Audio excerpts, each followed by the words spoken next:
travers cette web télé, je vous invite à faire un voyage au cœur de l'entrepreneur. L'importance de la famille dans un transfert d'entreprise. Pour lui, rien ne vaut ce que la famille peut valoir. En fait, depuis qu'il est tout petit, une chose est claire, la famille passe avant tout. Bienvenue au cœur d'Éric Desroches.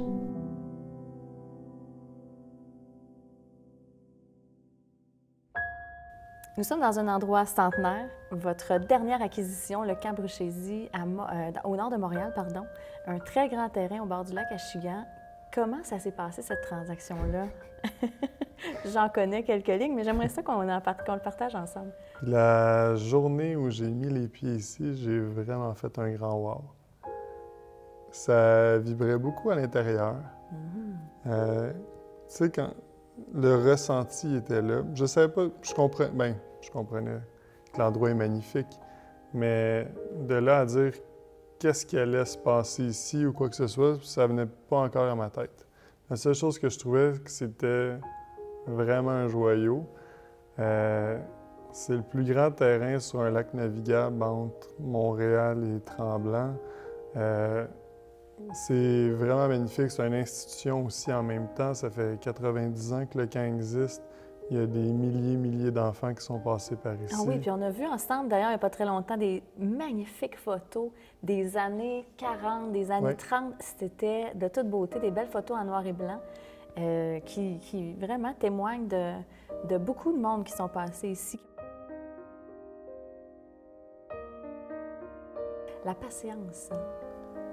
Oui. La patience, parce que tu as eu cette patience-là, oui, à un moment donné, peut-être hors de ton contrôle au tout début, oui, mais par la suite, de manière consciente, tu as choisi de laisser aller et d'accueillir, en fait, qu'est-ce que l'opportunité serait ou ne serait pas. Exact. Parce qu'au départ, comme transaction, la transaction se faisait beaucoup avec la tête. De ton côté? De mon côté. OK, parfait. Puis, en fait, une transaction, je veux dire, qui se fait avec la tête, c'est de vouloir. C'est de vouloir acheter, c'est de vouloir faire le projet sans prendre en considération si le projet y est prêt. Y es-tu prêt à être acheté? Ça a repris 2 ans. 2 ans entre la première offre d'achat et pouvoir être prêt, moi être prêt à recevoir le terrain, puis en même temps que le terrain soit prêt à être vendu. Fait que le ressenti était là, mais il a fallu prendre beaucoup de recul, puis beaucoup de recul, puis me tasser, moi, personnellement, 100% du projet en disant « Si c'est la plus haute opportunité, c'est l'immeuble qu'on va acheter. S'il y a quelque chose de mieux, ça va être autre chose. » Puis c'est plus que je me détachais de tout ça, puis plus qu'on faisait des actions, des suivis, des choses comme ça, mais pas dans l'énergie de la quête, mais juste dans l'énergie de dire, bon, ben c'est là. Puis si vraiment c'est ça qui doit être je vais dire qui doit être à nous, mais si c'est le projet auquel on doit collaborer, bien, il va arriver. Fait que oui, ça a pris 2 ans, puis c'est en se détachant complètement de l'ego qu'on a pu finalement passer chez le notaire, puis avoir le plaisir puis le privilège de travailler sur le projet ici. Est-ce que tu dirais que maintenant, les projets dans le futur, puis depuis, en fait, cette expérience-là du camp, mais est-ce que tu dirais que ça t'a apporté cette patience-là en affaires? Ça m'a apporté cette patience-là partout. Fait que maintenant, chaque situation, je la vois différemment. Fait qu'au lieu d'essayer de pousser dans quelque chose qui est contracté, bien, c'est de poser des actions, oui, mais pas dans le « je veux » ou dans l'impatience, mais plutôt de dire « je vais amener qu'est-ce que je pense être la meilleure action au moment opportun, selon mon ressenti, versus essayer, parce qu'au final, souvent l'opportunité, elle se pousse. La vraie réalité, souvent, bien, chaque projet a son propre processus. Fait que si le processus qu'on ne connaît pas nous-mêmes d'un projet est 5 ans, bien, il va être de 5 ans. S'il y en a un autre qui va être de 6 mois, il va être de 6 mois. Fait que c'est d'accueillir que peut-être que le projet qui est là ne fera pas exactement dans les délais que notre mental voudrait l'avoir. Quelle grande sagesse, Éric! Bien, je te souhaite, puis je ressens en fait que c'est déjà là. Donc, simplement de poursuivre cette belle harmonie-là avec ton partenaire, puis autant de plaisir dans toutes ces transactions-là à venir, parce que je sens que c'est grand, en fait. C'est très beau et c'est très vibrant, c'est très inspirant, en fait, votre collaboration ensemble. Alors, bravo. Avant de sortir dehors, aller voir le soleil et le magnifique décor qui entoure ce camp, justement. Oui. Et je pense que tu as un endroit particulier que tu aimerais peut-être nous faire découvrir en haut, qui est le Belvédère, où on voit tout le lac au complet, ça surplombe le lac. Oui, c'est probablement c'est le premier endroit, finalement, où je suis venu quand je suis arrivé au lac, au terrain. Puis le wow s'est fait ressentir beaucoup à cet endroit-là. Mm-hmm. C'est assez vibrant, oui, effectivement. Quand même. Ah oui, quand même, on va aller voir ça, ne sera pas très long. Mais avant, j'aimerais qu'on aborde un dernier petit sujet. Est-ce que ça me permet? Parfait. J'aimerais, en fait, bon, je connais Éric depuis plusieurs années, donc je connais aussi sa famille et je suis impressionnée, c'est le mot impressionné. Je trouve merveilleux cette harmonie qu'il y a familiale dans l'entreprise. Puis j'avais envie de te partager ça parce que, bon, j'ai rencontré tes parents, j'ai rencontré ton père, ta mère, ton frère. Vous êtes dans le domaine des portes et fenêtres depuis toi que tu es né. Ça fait, je veux dire, tu avais 2 ans, je pense, quand ils ont acheté. Oui, j'avais 2 ans quand ils ont acheté l'entreprise. 2 ans quand ils ont acheté l'entreprise. Donc, tes parents ont fait grandir la famille à travers l'entreprise. Ton frère travaille aussi dans l'entreprise. Puis ça, bien, il y en a beaucoup d'entreprises familiales au Québec. Puis c'est pas nécessairement toujours évident de vivre la famille et l'entrepreneuriat. Puis j'avais envie que tu nous partages un peu votre plaisir parce que c'est ce qui se ressent. C'est un réel bonheur. Fait que voilà.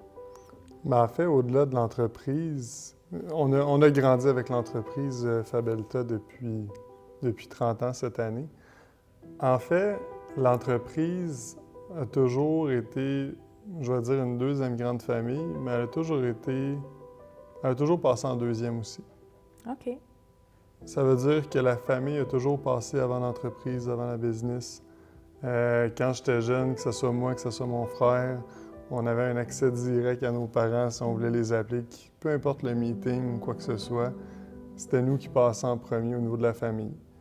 Puis qu'est-ce que ça a fait en sorte? Ça a fait que oui, on est une famille en affaires, mais l'entreprise n'est pas la priorité numéro 1. Donc, que ce soit, on pourrait poser la question à mes parents, à mon frère, que ce soit la famille ou l'entreprise qui passe en premier, c'est sûr que la famille, c'est 100 000 à l'heure. On a grandi dans l'entreprise ensemble, on fait grandir l'entreprise aussi. On a beaucoup de plaisir. La communication, c'est un aspect qui est super important. Donc, actuellement, on est en transfert d'entreprise, mais en transfert d'entreprise, souvent les gens vont dire ou vont penser que le niveau légal, le niveau de l'argent, combien on rajoute de fois le BAYA, ces choses-là. Dans une transaction, là, c'est une technicalité. Mm-hmm. Ouais. C'est vraiment une technicalité parce que les aspirations des parents, celles des enfants, ensuite, qu'est-ce qui nous rend vraiment heureux dans l'entreprise? Qu'est-ce qui rend heureux nos parents? Où est-ce qu'on veut voir, nous, l'entreprise grandir? Parce qu'éventuellement, eux autres, ils quittent. Donc, ça ne sera pas sur leur vision que l'entreprise va continuer. Oui. C'est pas évident, ça, parfois, pour des parents. Mais avec justement, avec toute cette collaboration ensemble, mais aussi toute vous en parlez souvent. Il n'y a pas de tabou à ce niveau-là non plus. Donc, cette communication-là, des visions et de qui vous êtes aussi, vous, les enfants, dans tout ça, puis les parents aussi, mais ça fait en sorte que ça va pouvoir être fluide, finalement, le passage à la retraite pour les parents, puis pour vous, bien, prendre en charge prendre cette entreprise-là. Mais ça, cette vision-là, on la partage tellement depuis longtemps qu'elle est claire. Puis encore là, c'est même pas un questionnement, ça non plus.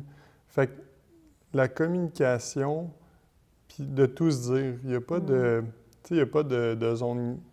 Je ne veux pas dire des zones grises, mais en fait, il n'y a pas d'endroit où on va pas avoir une discussion. Ça, je pense que l'assistance dans ce parcours-là de transfert d'entreprise est primordiale. D'une assistance externe. Faut pas avoir... Vous êtes assisté pour faire le transfert de l'entreprise? On avait été assisté à l'époque OK. pour vraiment bien se connaître en tant que repreneur aussi. Mm-hmm. Bien connaître notre entreprise, bien connaître aussi les cédants, Ouais. à savoir c'est quoi leur aspiration, puis comment on fait ce transfert-là. Fait que, puis j'en ai, tu sais, j'ai beaucoup d'amis entrepreneurs, puis il y a des transferts d'entreprise qui sont super bien, qui se sont très bien faits. Il y en a qui se sont faits par déchirement, par le contrôle des parents.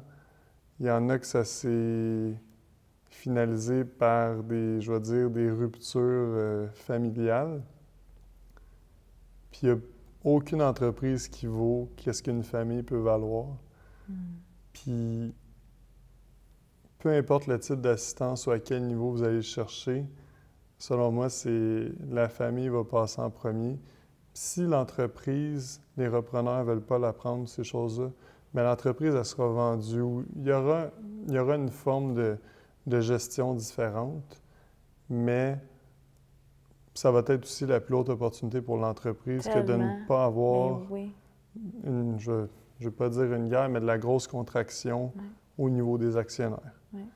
Fait que, oui, ça a toujours été très important, puis ça va l'être encore. Puis on dit qu'on reprend, mais quand on reprend une entreprise dans les structures actuelles, c'est pas de reprendre le contrôle de l'entreprise. On a chacun nos rôles, nos responsabilités. On a une équipe de gestion qui est extraordinaire. Puis chacun amène son point. Fait qu'il faut arrêter de penser aussi que l'entreprise va reposer sur les épaules d'une personne, d'un repreneur ou de 2 ou de 3 enfants. Au contraire. C'est une équipe maintenant. Exactement. Vraiment. Ouais.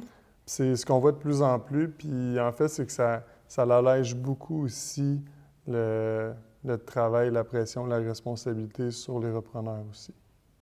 Je ne peux que vous souhaiter encore une fois beaucoup de plaisir là-dedans parce que je trouvais important de partager ça avec toi. Puis merci ton ouverture, merci de l'avoir partagé lors de la web télé parce que justement, il y a tellement de gens qui vivent ça, un transfert d'entreprise, puis familial.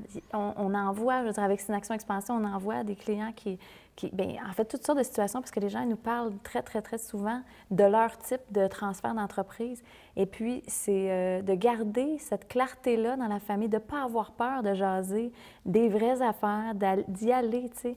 Tout se dit, ce n'est que la façon dont on le dit, et si c'est fait avec le cœur, ça ne peut que bien fonctionner ensuite pour l'harmonie. Puis effectivement, la famille, c'est ce qui est le plus important. Alors, bravo.